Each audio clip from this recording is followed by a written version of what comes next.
पारा अब 42 पार कर 43 डिग्री तक जा पहुंचा है। हालांकि मौसम विशेषज्ञ आने वाले दिनों में गर्मी के तेवर और बढ़ने की संभावना कम बता रहे हैं, पर मौजूदा गर्मी के हालात को देखते हुए कहा जा सकता है कि आने वाले दिनों में गर्मी लोगों को और हलाकान करने वाली है। पूर्ववर्ती वर्षों की तुलना में इस वर्ष यदि हम मौसम की तरफ ध्यान दें तो हम पाएंगे कि पिछले एक हफ्ते 10 दिन में बंगाल और उड़ीसा कोस्ट से कुछ नमी भरी हवाएं आई थीं और उन नमी युक्त हवाओं ने छत्तीसगढ़ और मध्य प्रदेश के ऊपरी हिस्से में एक द्रोणिका का निर्माण किया था और इस द्रोणिका के चलते हल्की फुल्की बारिश 8 दिन पहले बिलासपुर और कुछ जगहों में आसपास जगहों में हुई थी। उसके असर के कारण जो आर्द्रता है वो बनी हुई है और तापमान धीरे धीरे बढ़ रहा है।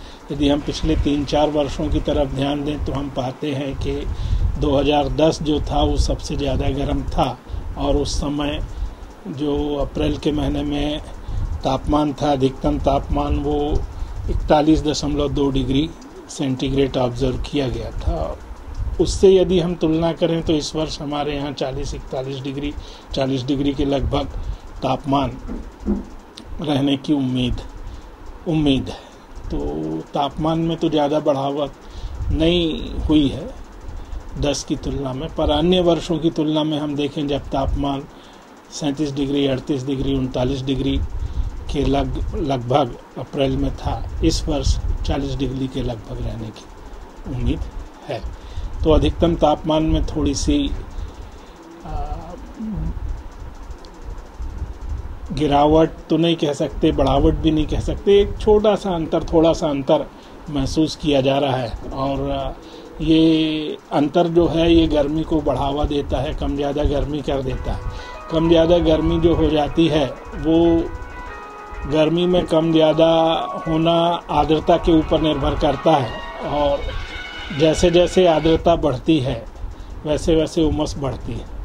जब आर्द्रता उमस बढ़ जाती है तो गर्मी की जो महसूस करने की हमारी क्षमता है ये बढ़ जाती है। जब हमारी गर्मी महसूस करने की क्षमता बढ़ जाती है तो मैं सभी प्रदेशवासियों से अनुरोध करूंगा कि वो जो जल धारित चीज़ें हैं जैसे ककड़ी है, खीरा है, नारियल पानी है, इस तरीके की चीज़ों का, तरबूज है, खरबूज है, इस तरीके की चीज़ों का सेवन करें जिनमें जल की मात्रा 92% से भी ज़्यादा 98% तक होती है। जितने ज़्यादा फल फूल में जल की मात्रा रहेगी उतने ज़्यादा हमारे शरीर को शीतलता प्रदान करेंगे। आने वाले दिनों में 44 तक भी पहुंच सकता है क्या? अभी तो उम्मीद नहीं है इतनी जल्दी इतना अधिकतम तापमान इतना बढ़ने की संभावना कम नजर आती है। क्या लगता है कि लगातार वृक्षों की कटाई और औद्योगिकीकरण के कारण ये बिलासपुर गर्म होता जा रहा है? निश्चित तौर पे मानव विकास की जो अंधी दौड़ चल रही है, हर जगह हम फैक्ट्रियां खोल रहे हैं और फैक्ट्रियां से जो स्मोक निकल रहा है और जो वातावरण गर्म हो रहा है वो वैश्विक स्तर पे हो रहा है। उसका कुछ असर हमारे छत्तीसगढ़ में भी है और उसके कारण अभी आज देखेंगे कि तो बिलासपुर के आसपास अकलतरा में, सीपत में thermal power units, in thermal power unit से स्मोक हमेशा निकलते रहता है और वातावरण गर्म हो रहा है। जबकि आसपास के क्षेत्रों में यदि हम जंगलों का क्षेत्राच्छादन देखें तो उसमें कोई ज़्यादा बढ़ोतरी नहीं हो रही है और गैसेस में, वातावरण में कंक्रीट के जंगल परिवर्तित हो रहे हैं, नई नई कॉलोनियाँ बन रही हैं, ज़मीन के अंदर पानी का रिसना समाना बहुत कम हो गया है। इस कारण से जो है तापमान में हल्की वृद्धि होने की संभावना है। सर, नए फसलों का वो किया जा रहा है, अनुसंधान किया जा रहा है, अभी अपने यहाँ कौन कौन से फसलों का अनुसंधान किया जा रहा है और किसानों को किस तरह से इसके उपयोग बताया जा रहा है?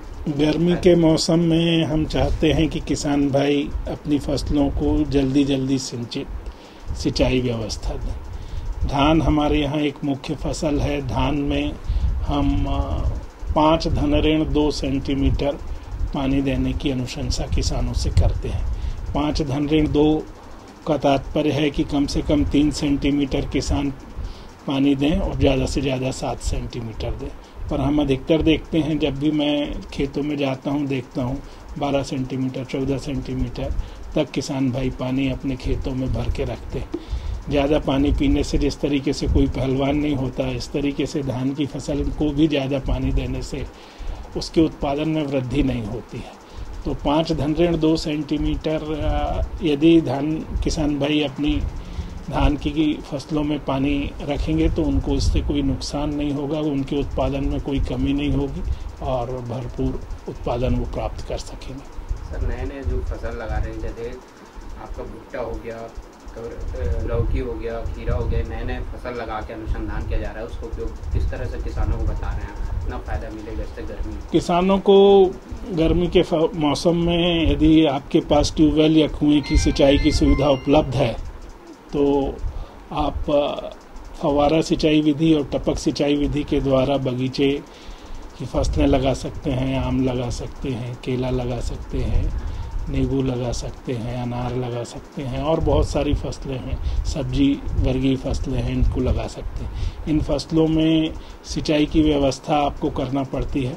सिंचाई की व्यवस्था यदि आप फव्वारा सिंचाई विधि से करते हैं तो एक वातावरण का निर्माण होता है। इस वातावरण के निर्माण से चूंकि पानी का फव्वारा जमीन और फसल की ऊंचाई से थोड़े ऊपर से गिरता है, जब पानी का फव्वारा जमीन और वातावरण में थोड़े ऊपर से गिरता है तो जमीन के साथ साथ वातावरण, हवा का वातावरण भी परिवर्तित होता है, जिससे अच्छा फसल उत्पादन, गुणवत्तापूर्ण फसल उत्पादन हमको प्राप्त होता है। सर, आप लोग किसी तरह की ट्रेनिंग देते हैं?